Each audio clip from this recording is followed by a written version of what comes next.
Спробуємо під час цієї дидактичної гри зловити звук Б.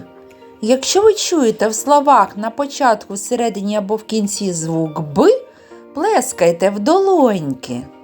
Якщо звук Б є в слові, в куточку з'явиться буква Б. Ось так. Починаємо. Банка. Банка. Є звук Б. Шапка. Немає. Гриби.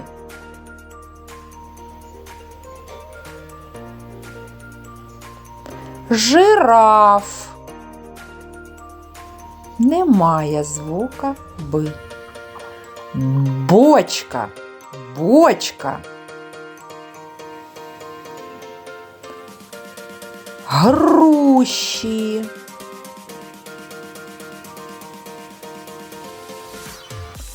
Зебра.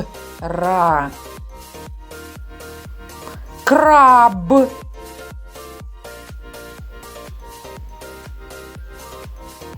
Агрус. Немає звука Б. Жаба. Губи.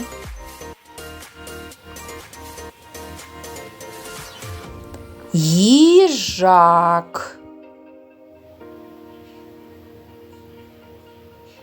Баран. Кулька. Немає звука Б. Шуба. Є звук Б. Кіт.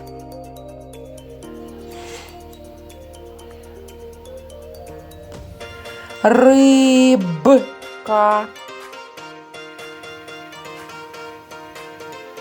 Ваза. Бант.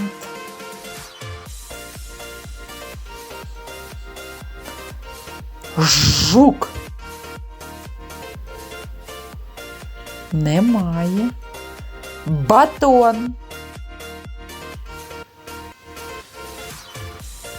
У вас вийшло піймати звук Б? Ви молодці!